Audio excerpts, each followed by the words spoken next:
All right, let's take you to our special focus for the week. Now, it has been interrogating the country's crumbling road infrastructure, why it's so bad and what government is doing about it. In a recent opinion piece, author and Professor William Gumede from the School of Governance at Wits University warned South Africans of a total system failure. He is adamant that the public infrastructure system in place is likely to collapse and that it will collapse pretty soon.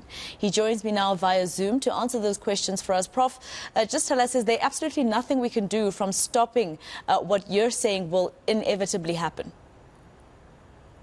No, thank you for having me. Yeah, I think it's absolutely critical that there's intervention almost immediately to prevent a collapse of the infrastructure grid.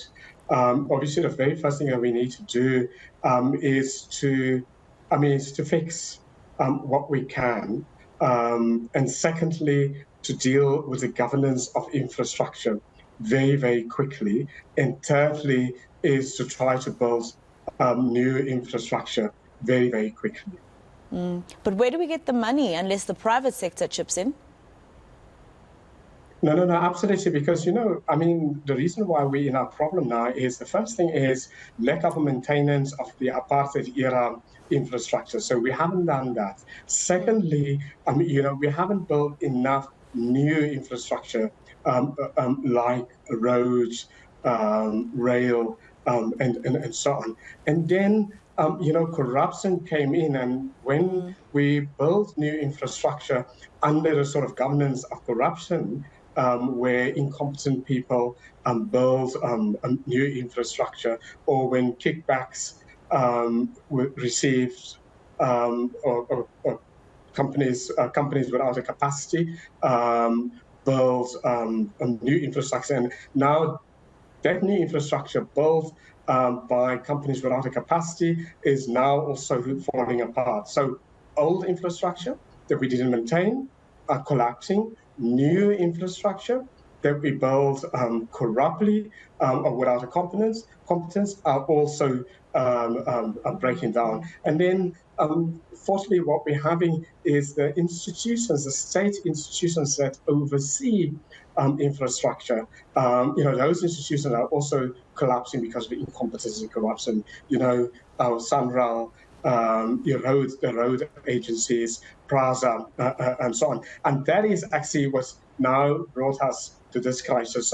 So when we see collapse of infrastructure, we had a gas explosion, for example, in Johannesburg and in other places. So it is not a conspiracy. It's not because people are deliberately doing it now, but it is now we've reached a critical point where all of the lack of maintenance and, the lack of supervision of infrastructure, the new infrastructure also collapsing, it's all now kind of ballooning together, and now it's all collapsing.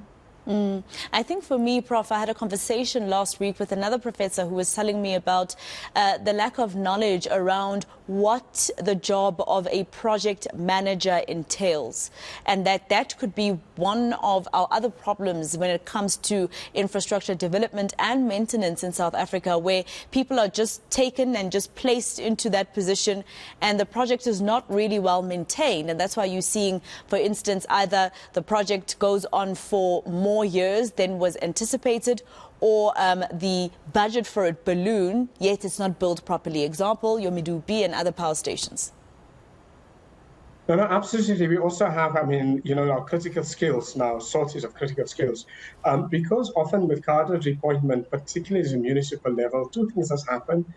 Skills, South Africans has been, with the technical skills, has been pushed out, in particularly, at the municipal level, but also at the state-owned entity level.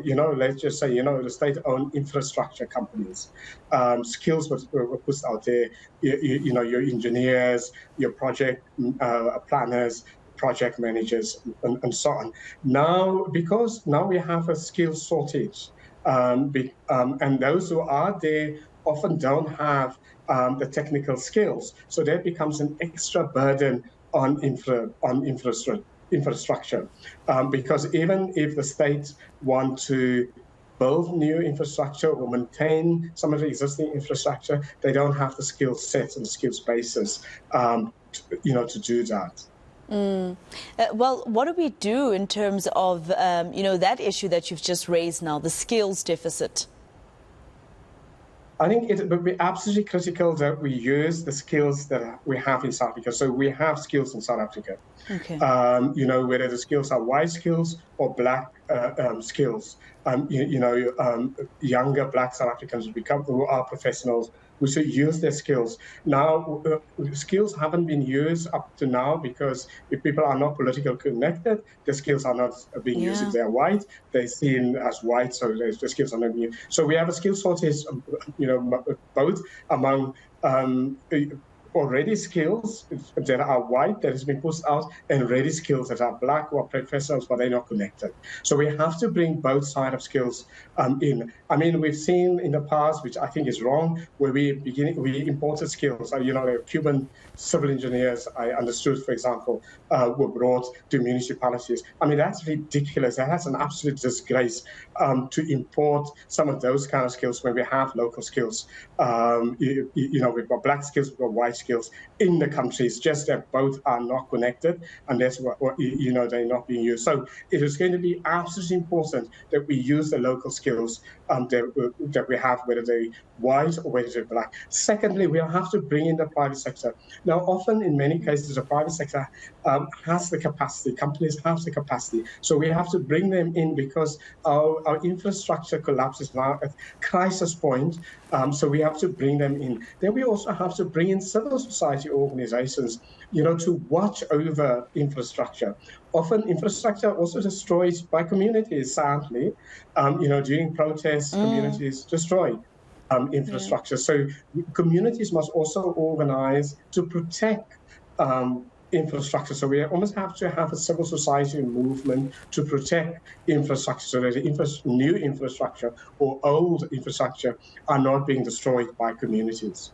All right, Prof, thank you so much for your time and for speaking to us. Professor William Gumede is from the School of Governance at Wits University.